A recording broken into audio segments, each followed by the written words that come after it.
میر انیس ہماری شعری روایت کے سب سے منفرد شعراء میں بھی ہیں، اور ان کی انفرادیت ان کے اکیلے پن کی وجہ بھی بن گئی۔ تو وہ جن بنیادوں پہ منفرد ہیں،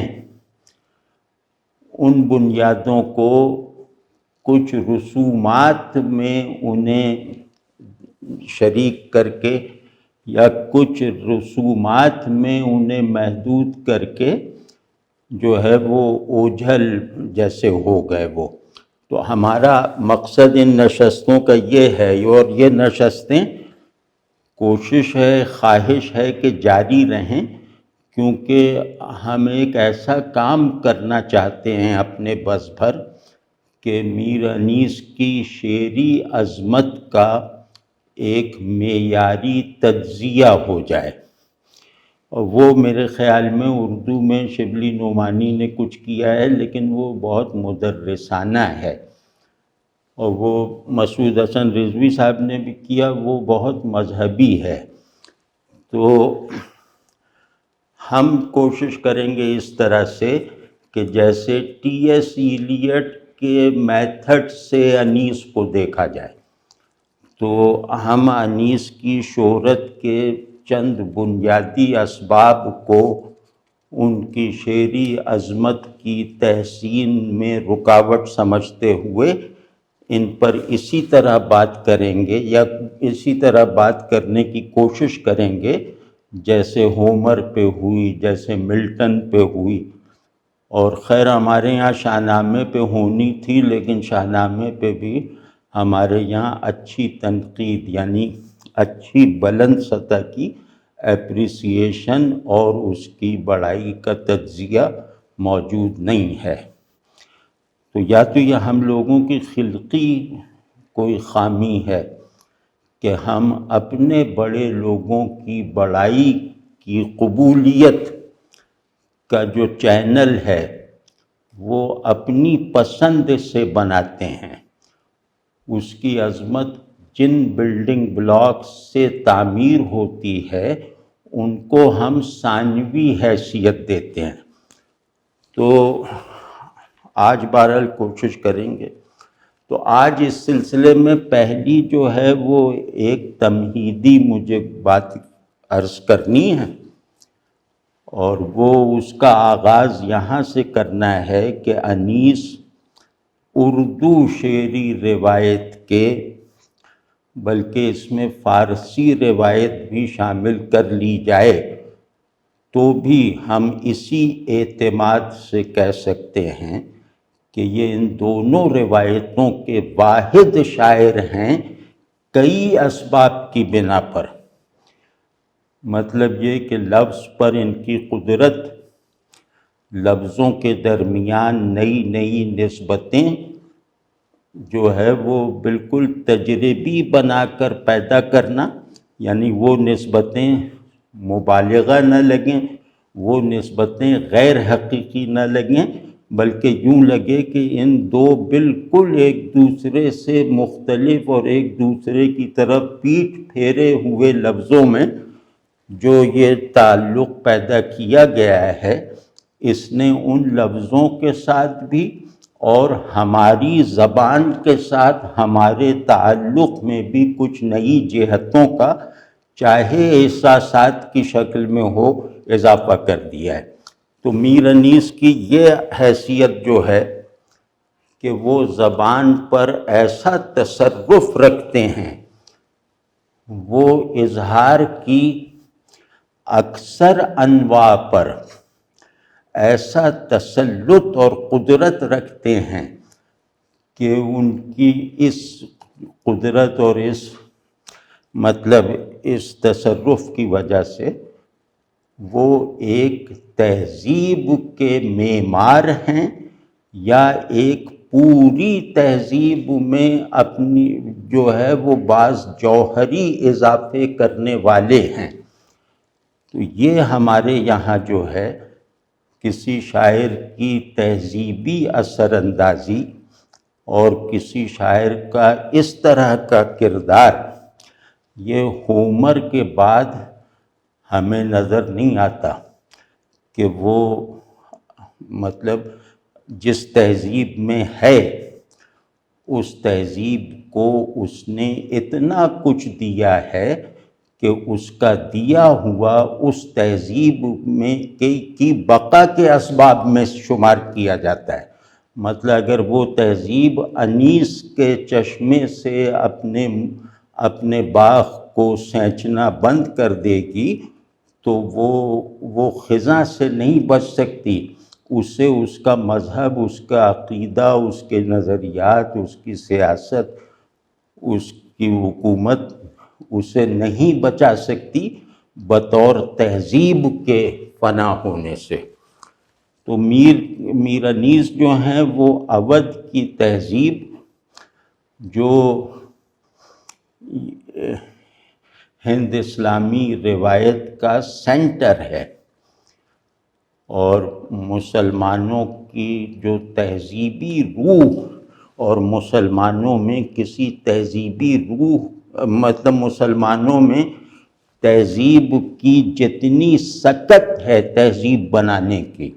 وہ سب اودھ میں استعمال ہوئی یا اس کا بیشتر حصہ اودھ میں استعمال ہوا۔ اور اودھ کے ماحول میں مطلب ایک بات تھی جو شاید اور جگہوں پر نہ پائی جائے،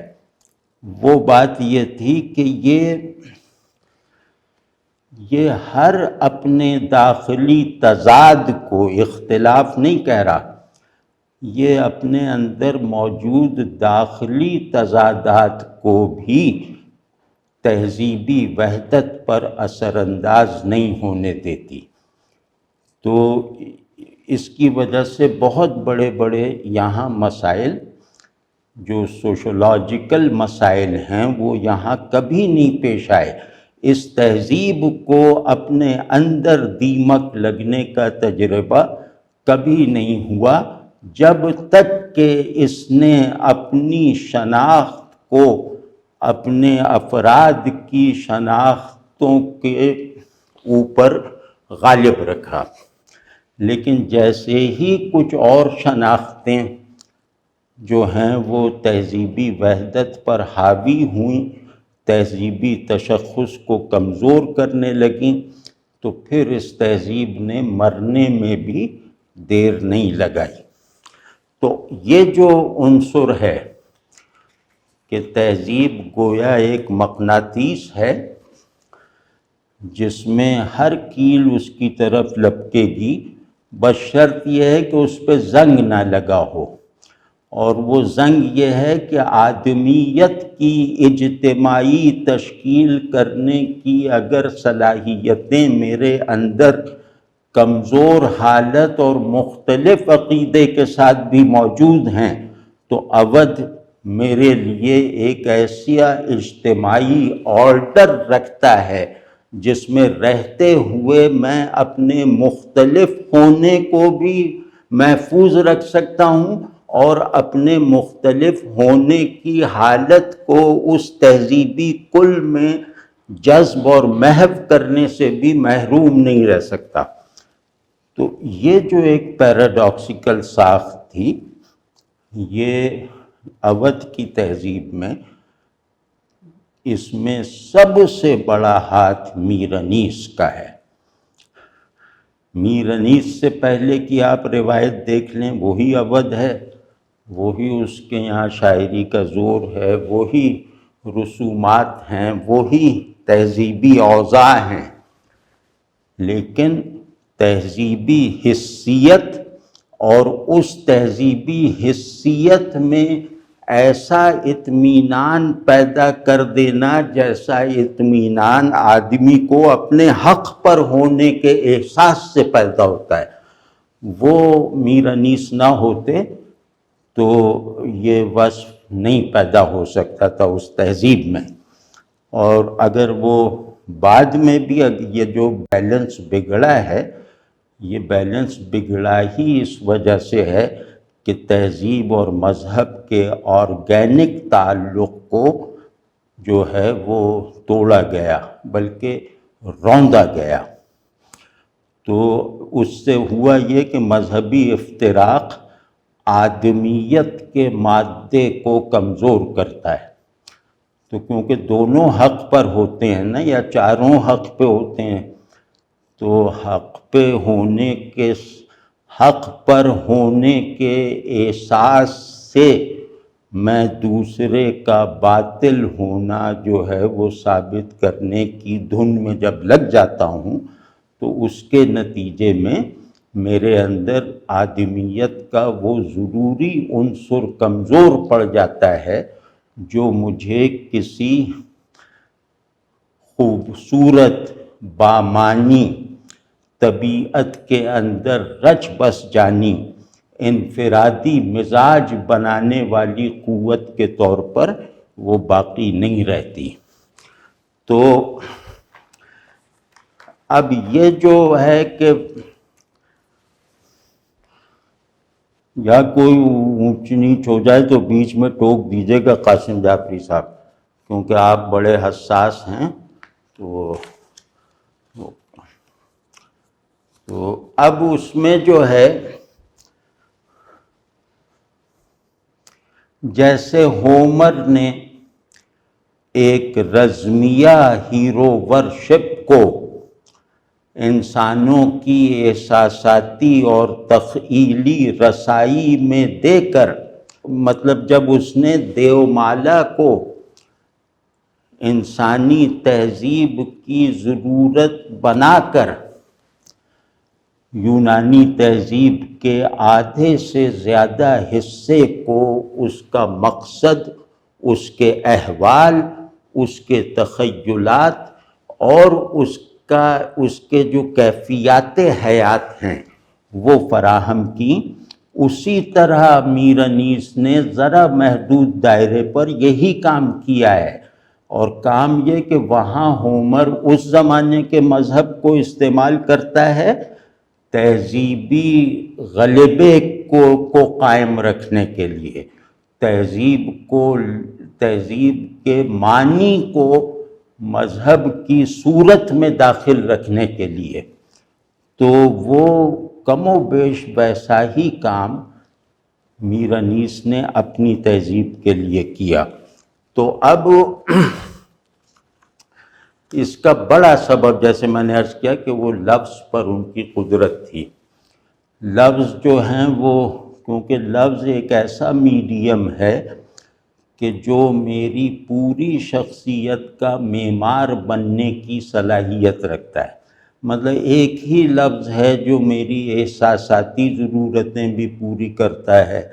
اور میری تحقیقی حاجتیں بھی تکمیل کو پہنچاتا ہے، میرے تخلیقی تخیل کو بھی بیداری کی حالت میں رکھنے کی قوت رکھتا ہے۔ یہ ایک ہی لفظ سے جیسے میرے ذہن اور میرے وجود کے سب تقاضے پورے ہو سکتے ہیں۔ مطلب لفظ میں معنی اور احساس، حقیقت اور وہم،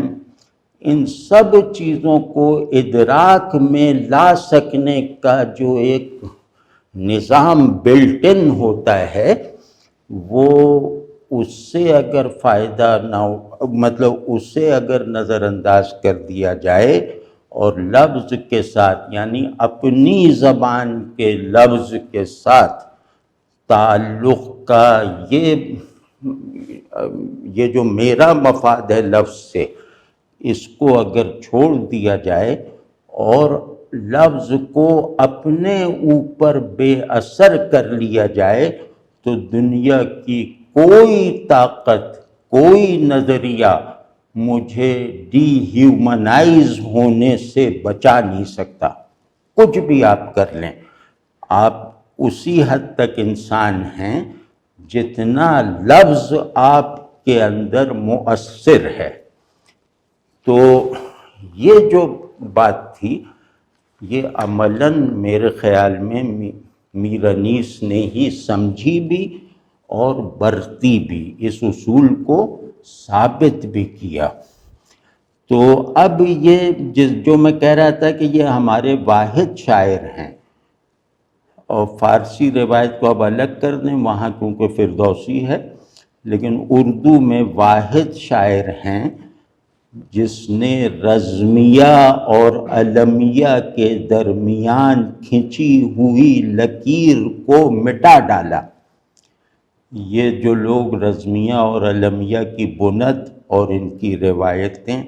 اور ان کے مطلق امتیاز کو سمجھتے ہیں اور ان کی جو متوازی تاریخ ہے اس کا بھی کچھ علم رکھتے ہیں، وہ یہ جان سکتے ہیں کہ یہ ناممکن تھا جو ہمارے یہاں کے ایک آدمی نے ممکن کر دکھایا۔ یعنی ایسا بھی ہوا ہے کہ وہ گوئٹے جو ہے وہ ڈاکٹر فاؤس جو ہے اسے وہ رزمیہ بنا کے لکھنا چاہتا تھا،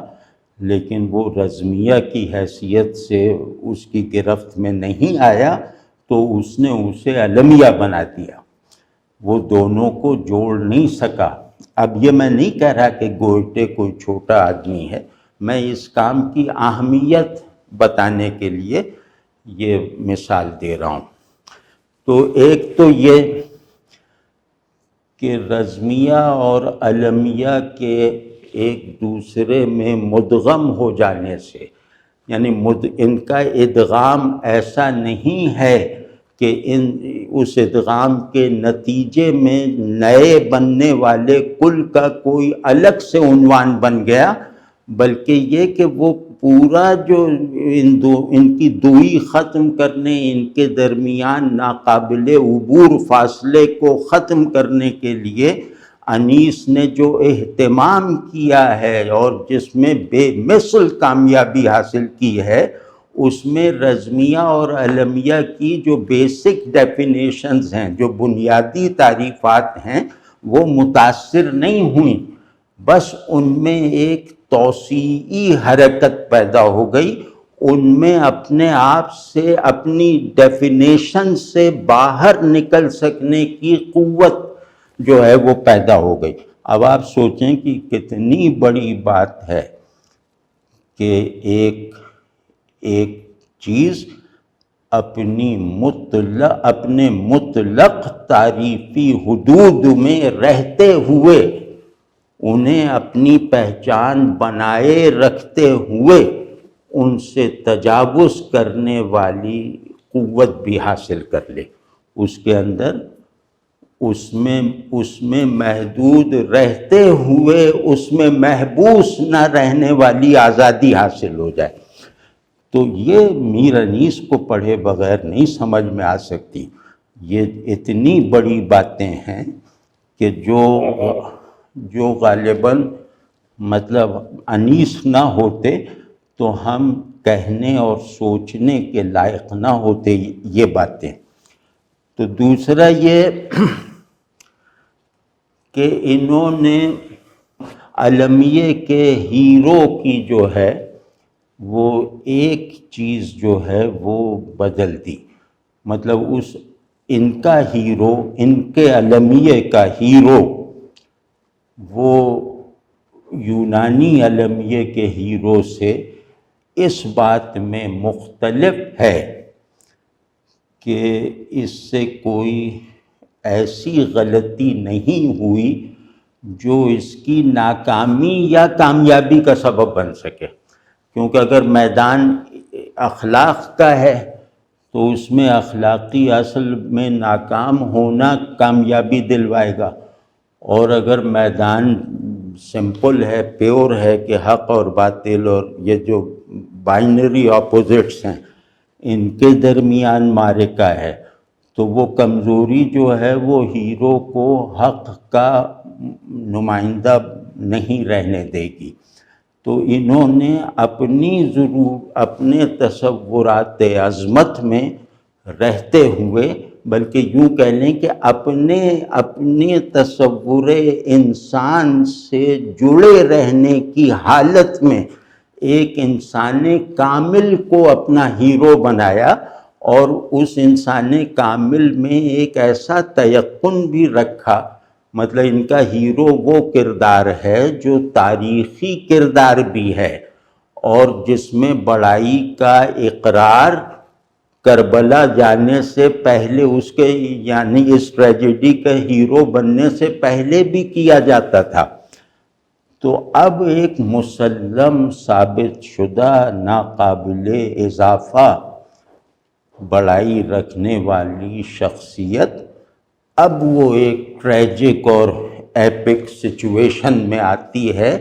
اپنی بڑائی کے سب اسباب کو متحرک اور بیدار رکھتے ہوئے. وہ مطلب اپنی شخصیت کے جن عناصر کی بنیاد پر، اپنی ذات کی جن نسبتوں کی بنیاد پر بڑا ہے، اور بڑا ایسا ہے کہ وہ بڑائی جیسے اٹیمپٹ نہیں کی جا سکتی. وہ بڑائی یا تو ہوگی یا نہیں ہوگی، اسے اٹیمپٹ نہیں کیا جا سکتا. مطلب یہ تقدیری بڑائی ہے. تو اس بڑائی کے جتنے بھی اجزاء ہیں،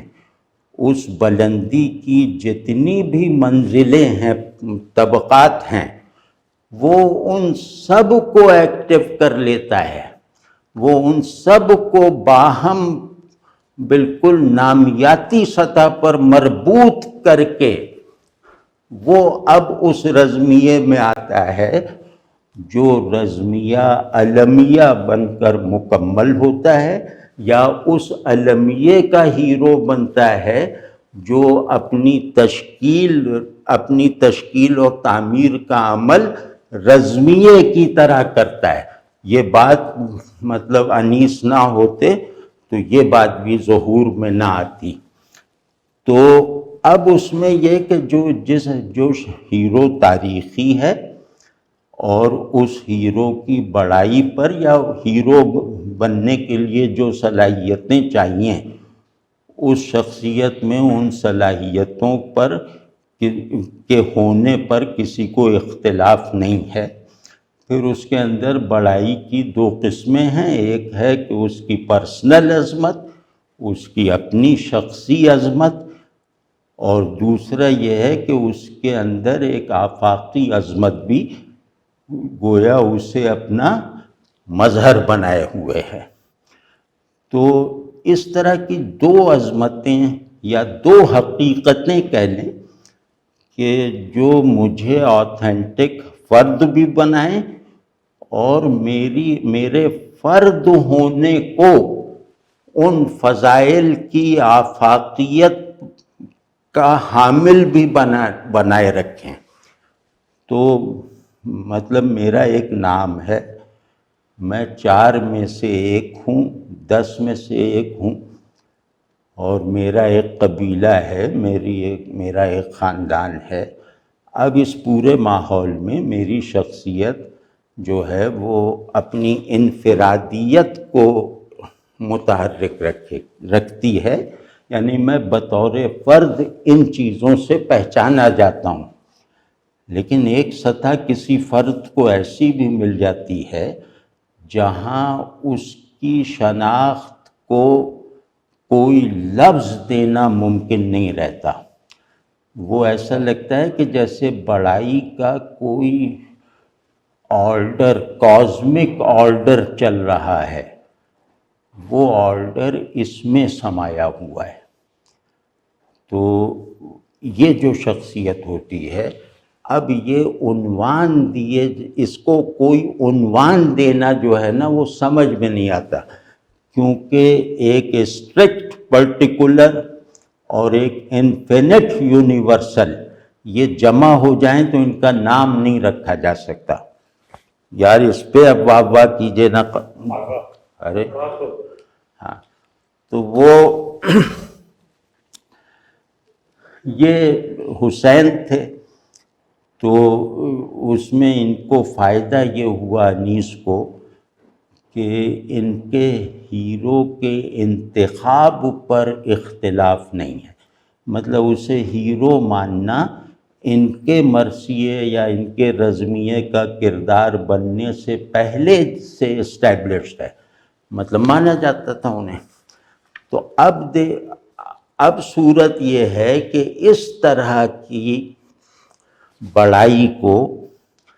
یا اس طرح کے مکمل پن کو جس میں آفاقیت اور انفرادیت آپس میں الگ نہ ہوں، بلکہ آپس میں انہیں الگ سے کسی شناخت کی ضرورت نہ ہو، تو اس کو ایک تصور انسان کی بنیاد بنا کر اس بنیاد کو نفس انسانی کا کنڈیشنر بنانا اور پھر تہذیب کے سارے اقدار کا ماخذ بنا کے دکھا دینا، یہ میر انیس نے کیا ہے۔ اور مطلب یہ کہ اگر میر انیس نہ ہوتے تو امام حسین کی بڑائی کے بعض مظاہر پوشیدہ رہ جاتے۔ مذہبی ذہن جو ہے وہ چیزوں کو سکیڑ دیتا ہے یا چیزوں کو وہ دیومالائی بنا دیتا ہے، تو وہ یہ جو ہے یہ والا جو ذہن ہوتا ہے جو انسان کو اس کی فضیلت وجود اور اس کے کمال شعور کی یکجائی کی حالت میں دیکھ سکتا ہے، یہ بتا سکتا ہے کہ حسین کیا تھے، یہ ذاکر وغیرہ نہیں بتا سکتے، یا مذہبی اصطلاحوں میں یہ بات نہیں کی جا سکتی۔ تو اب کبھی آپ غور، بلکہ آپ نے اگر وہ مولوی دلدار علی وغیرہ کے چیزیں دیکھی ہوں، لکھنؤ کے جو تھے بڑے عالم تھے، تو وہ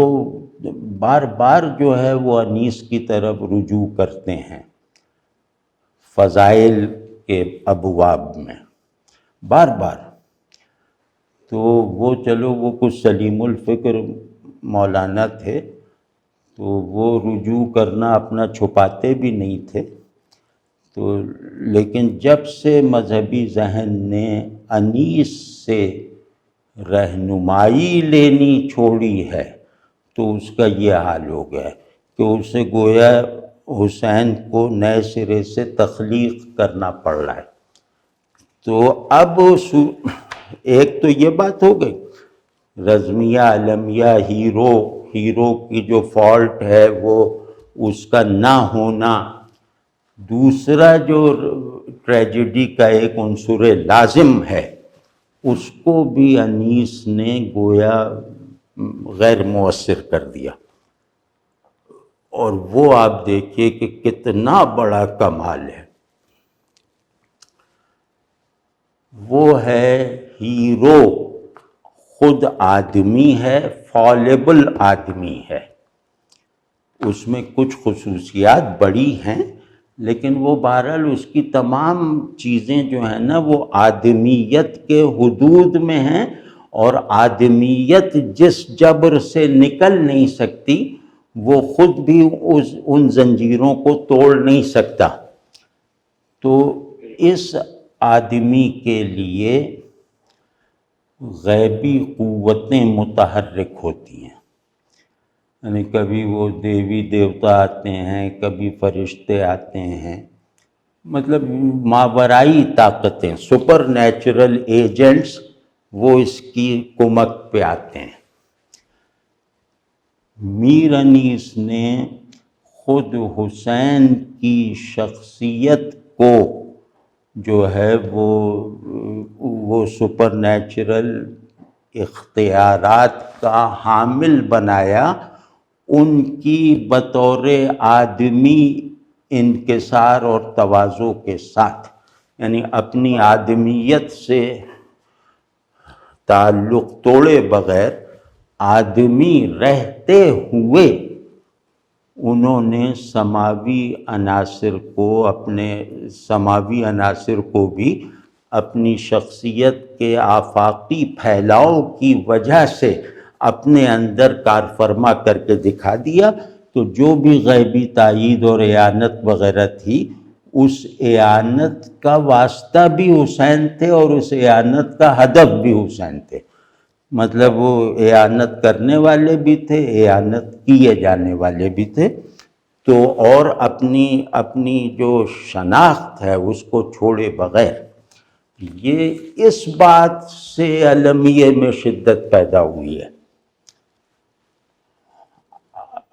سمجھ رہے ہیں نا؟ المیے میں شدت اس بات سے پیدا ہوئی کہ یہ تاریخ سے ماورا ایک وہ کیا نام ہے نظام حرکت کا لیور اپنے ہاتھ میں رکھتا ہے، یہ تقدیر کی لو کو کاغذ قلم کی طرح رکھ سکتا ہے، بلکہ رکھے ہوئے ہے۔ تو یہ ان بے وقوفوں سے جو ہے وہ مغلوب ہو گیا، یعنی ان لوگوں کا جو تصور کامیابی ہے اس کو صحیح کروا دیا اس نے۔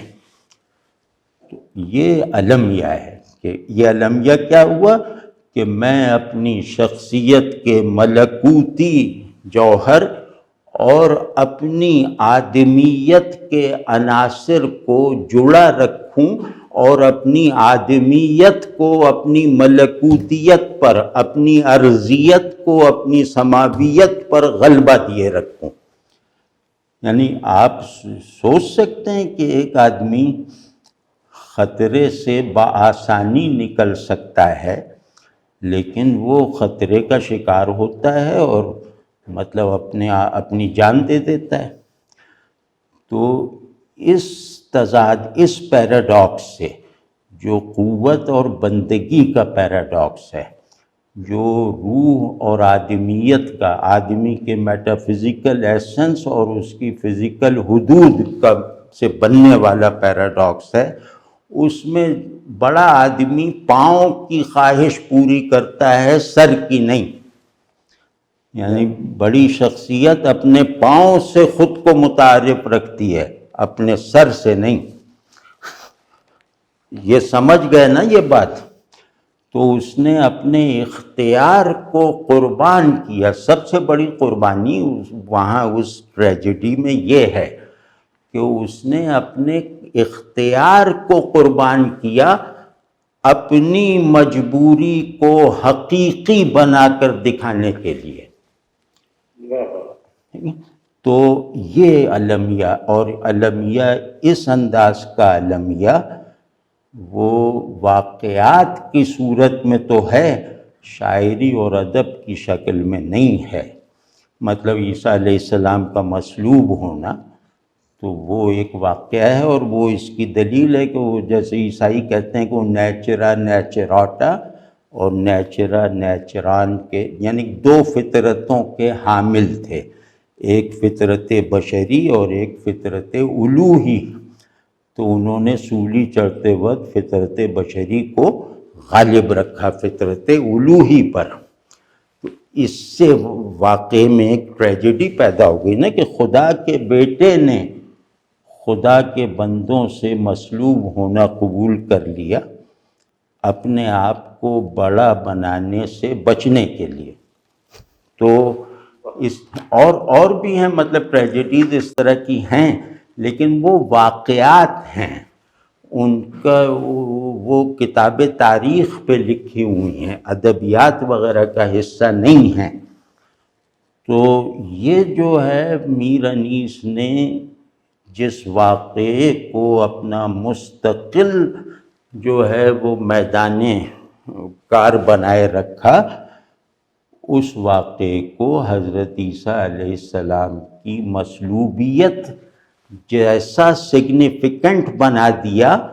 کہ یہ نیچرا نیچراٹا رکھتے ہوئے بھی، یعنی یہ فطرت الوہی رکھتے ہوئے فطرت بشری کے تقاضے کو غالب کیے رکھا انہوں نے۔ تو اس سے ہم تو اپنی کمزوری چھپاتے ہیں نا، تو بڑا آدمی اپنی طاقت چھپاتا ہے۔ تو بڑا آدمی مطلب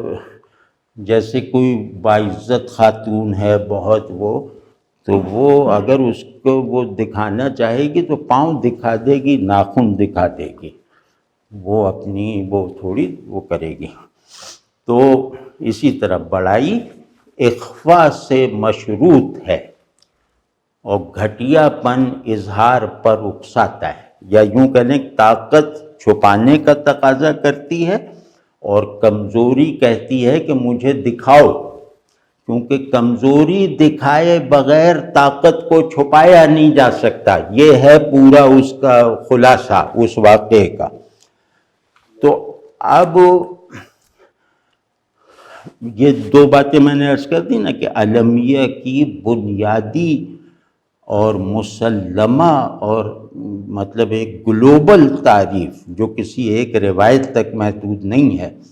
اس تعریف کے دو عناصر کو، دو لوازم کو میر انیس نے گویا ایک طرف اٹھا کے رکھ دیا،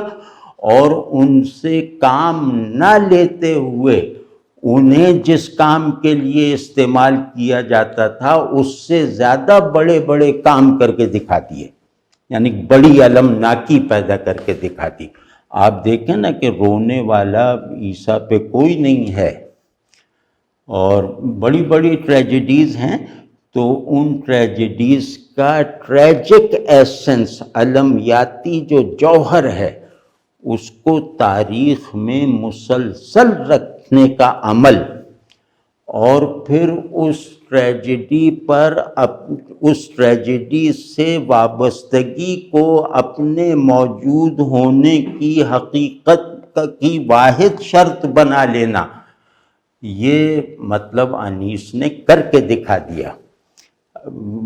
مطلب عزاداری بہت ہوتی تھی، پہلے بھی ہوتی تھی، مختلف ملکوں میں ہوتی تھی، لیکن اس عزاداری میں غصہ زیادہ ہوتا تھا، اس میں مطلب آواز بلند رکھی جاتی تھی۔ میر انیس یا اودھ کی تہذیب میں عزاداری میں انکسار اور غمگینی اور ایک دل کو کھرچنے والی کیفیت یہ جیسے شعار بن گئی، تو یہ اس نئے عنصر کو تقویت یا داخلہ میر انیس سے ملا ہے۔ آپ کبھی اس نظر سے غور کیجئے کہ عراق میں کیسی ہوتی تھی، شام میں کیسی ہوتی تھی، تو پھر اس کے سامنے رکھیے کہ میر انیس کے لکھنؤ میں کیسی ہوتی تھی، اودھ میں کیسی ہوتی تھی، تو آپ کو ایک بات کا بہت اچھی طرح فرق اندازہ ہو جائے گا کہ وہاں سپاہیوں کی عزاداری ہے، یہاں ان کے عزیزوں کی عزاداری ہے، تو انکسار کے ساتھ ہے، رقت کے ساتھ ہے، دل کی نرمی کے ساتھ ہے، اور مطلب یہ کہ آنسوؤں کی تصدیق کے ساتھ ہے، اور دل کی کراہ کی گونج اس عزاداری کی آواز ہے۔ یہ انیس کی کنٹریبیوشن ہے۔ تو اب اس میں اسی طرح رزمیہ ہے کہ رزمیہ کی تعریف نسبتاً آسان ہے، اور اس تعریف میں لچک بھی ہو سکتی ہے کہ ابدی تضادات، یعنی حق و باطل، خیر و شر، عدل و ظلم وغیرہ کو کرداروں میں، انسانی کرداروں میں ڈھال کر ان کے درمیان جنگ کو ایک واقعے کی طرح دکھانا۔ تو ہیرو اور ویلن میں جو ہے وہ حق و باطل کو مجسم کر کے ان کی لڑائی اور ان کے معرکے کو ایسا نتیجہ خیز بنانا کہ گویا تاریخ انسان کے تابع آ جائے۔ رزمیہ کا مقصد ہوتا ہے تاریخ پر غالب آنا۔ رزمیہ کا مقصد وہ تھوڑی ہوتا ہے کہ سکندر پورس پہ غالب آ جائے یا حسین یزید پہ غالب آ جاتے، یہ نہیں ہے رزمیہ۔ تو وہ ابدی قدر کے لیے لڑتا ہے، ابدی قدر کو اپنی قربانی سے زندہ رکھتا ہے، اور اس قدر کی ابدیت کو تاریخ کے کھرونچوں سے محفوظ کر دیتا ہے۔ تو یہ ہو گیا، اور پھر یہ کہ وہ عالم رزمیہ میں عالم تقدیر کے متصادم جو کردار ہیں نا، مستقل اصول، یعنی خدا، شیطان، یزداں، اہرمن،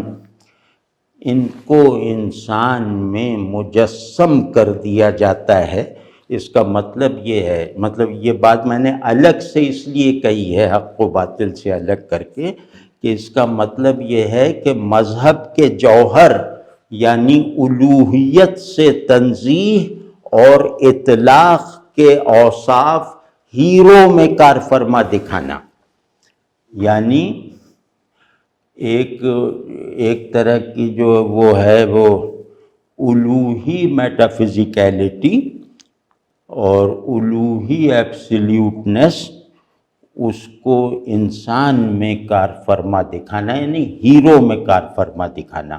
اور اسی طرح جو ہے ابلیس کے مابعد الطبیعی اور آفاقی قسم کے خصائص کو بھی ولن میں جمع کر دینا۔ تو یہ یہاں سے رزمیہ بنتا ہے۔ اب رزمیہ بنانے کا جو عمل ہے وہ اسٹیج کی طرح، تو وہ اسٹیج آپ اپنی اپنی مناسبت سے رکھ لیتے ہیں، کرداروں کے نام اپنی اپنی غرض سے رکھ لیتے ہیں، لیکن رزمیے میں یہ لازم ہے کہ اگر رزمیہ مذہبی ہے، اور زیادہ تر رزمیے مذہبی ہی ہیں، تو مذہبی رزمیے میں اینتھروپومارفزم یقینی ہے۔ تو وہ اب جیسے عالمیہ میں انہوں نے یہ توڑا نا، وہ دو چیزیں، یہاں انیس نے اینتھروپومارفزم کو الگ کر دیا رزمیہ سے۔ یہ اتنی بڑی بات ہے کہ آپ سمجھیں کہ آپ مجھ سے جو ہے میں یہ کہوں کہ میں زبان میری کھینچ لو تب میری خطابت سننا، اور پھر میں خطابت کے جوہر دکھا بھی دوں۔ تو یہ اس طرح کا کام تھا جو انیس نے کیا تھا کہ اینتھروپومارفک ایلیمنٹ اور فضا اور خصائص ہیرو سے منفی کیے، ہیرو سے منہا کیے، ہیرو کو ان سے منسوب نہیں کیا، اور اس کی آدمیت کو اس پر غالب دکھایا جیسا کہ تھی وہ، تو اور اس میں واقعیت کے عنصر کو پر اسراریت پر جو ہے وہ حاوی رکھا۔ تو یہ مطلب آپ دیکھ لیجئے کہ عالمیہ کو انہوں نے وہ کر دیا۔ رزمیے میں یہ ایک بنیادی ترین بات جو رزمیے میں پورے جذبات اور معنویت داخل کرنے کا چینل ہے، اینتھروپومارفزم،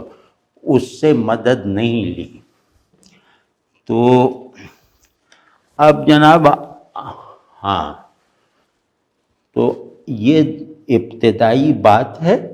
اب اس کو ہم میر انیس کو اس پرسپیکٹو سے آگے مختلف شاعرانہ محاسن کی روشنی میں دیکھنے کی کوشش کریں گے۔ محاسن اس طرح کے نہیں جیسے یہ موازنہ انیس و دبیر وغیرہ میں بس ایک لائن میں قاعدہ لکھا اور 4 شعر کوٹ کر دیے، اس سے کچھ نہیں پتہ چلتا کہ دیکھو اس نے تشبیہ یہ ہے، وجہ شبہ کیسی مخفی ہے، اور پھر کہہ کے 4 شعر لکھ دیے۔ یہ نہیں، ہم شعر ایک چاہے لکھیں، ایک مثال لیں شعر کی، لیکن ہم اس کی تفصیل کریں گے کہ تشبیہ کہتے کسے ہیں۔ تو تشبیہ کوئی نجم الغنی خان رامپوری سے سیکھا ہوا سبق تھوڑی ہے، انہی الفاظ میں کہنا تھوڑی ہے۔ تو یہ جو ایک میکینیکل اسٹرکچرنگ ہے ہمارے یہاں علم کی اور جمالیاتی فنون کی، اس نے غارت کر کے رکھ دیا ہے۔ تو ہم کوشش کریں گے کہ ان سب تشبیہ، استعارہ، یہ وہ، اس کو ہم ایک زیادہ برتر اور زیادہ تخلیقی اور زیادہ انٹلیکچول سطح پر میر انیس کے ہاں دکھائیں۔ اور پھر یہ کہ بڑے شاعر کو پہلے سے موجود قاعدوں کی پابندی کر کے دکھا دینے سے اس کی اپریسیشن نہیں ہو سکتی۔ بڑے شاعر میں ایک وہ بھی ہوتا ہے قوت انکار، تو اس قوت انکار کو وہ اپنی روایت فن پر بھی آزماتا ہے، اور وہ قاعدوں کا پابند نہیں ہوتا، قاعدوں کی پابندی اس کے پیش نظر نہیں ہوتی، اور اس کی غلطیوں سے قاعدے بنتے ہیں، یعنی جن قاعدوں کی بنیاد پہ ہم کہتے ہیں کہ اس نے غلطی کی ہے، تو وہ قاعدہ دو کوڑی کا ہو جاتا ہے جو انیس کی غلطی بتاتا ہے، پھر انیس کی غلطی معیار بنتی ہے۔ تو بڑے آدمیوں کی غلطی ہی قواعد و ضوابط کی ماں ہے۔ تو اب اتنا تھا، اور پھر ہم اگلی نشست میں اللہ نے چاہا تو لفظ کے حوالے سے کہ لفظ پر ان کی قدرت کے مختلف مظاہر اور مختلف مراتب کیا ہیں، یعنی وہ لفظ کو اس کے عام معنی میں کیسے ندرت سے استعمال کرتے ہیں، اسے تشبیہ میں کیسے صرف کرتے ہیں، یعنی حرف تشبیہ کیسے بناتے ہیں، اسے استعارہ کیسے بناتے ہیں، اور پھر اسے علامت کیسے بناتے ہیں، اور پھر اس میں چھپی ہوئی آواز کو ایک نئے سازینے کا سر کیسے بناتے ہیں۔ تو یہ سب دیکھیں گے۔ پھر اس کے بعد ہم دیکھیں گے کہ میر انیس کے یہاں جو بہت مضبوط بات ہے، نہیں خیر میر انیس کے یہاں جو بھی بات ہے وہ بہت مضبوط ہے، تو یہ تو ہو سکتا ہے کچھ باتیں ان میں نہ ہوں، اس کی بھی ہم نشاندہی کریں گے، لیکن یہ کہ جو ہے وہ حد کمال کو ہے، وہ بے مثلی کی سطح پر ہے انیس کے یہاں جو ہے۔ تو اب اس میں ہم دیکھیں گے کہ ان کی امیجری کیسی ہے، کیونکہ رزمیہ ہو یا علمیہ یہ ایکسٹرنلائزڈ ہوتے ہیں، یعنی کہ سب باہر ہو رہا ہوتا ہے اور شاعر جیسے رننگ کمنٹری کر رہا ہے، شاعر خود کو ایک ڈیٹیچڈ اٹیچمنٹ کے ساتھ رکھتا ہے اس واقعے کے ساتھ۔ تو وہ ہم دیکھیں گے کہ یہ امیجری ان کی منظر نگاری کیسی ہے، کیا صرف وہ منظر نگاری ہے، کیا صرف اس کی اساس تشبیہات پر ہے، یا ان کے بنائے ہوئے مناظر میں ایک ریکگنائزیبل اندیکھا پن بھی چھپا ہوا ہوتا ہے، وہ ہم ان کے کرداروں کی مدد سے انشاءاللہ دیکھنے کی کوشش کریں گے۔ تو اگلا مرحلہ ہوگا کہ میر انیس کا اپنی زبان کے ساتھ محسن کا جو کردار ہے اس کی تفصیل ہماری سمجھ کے مطابق کیا ہے۔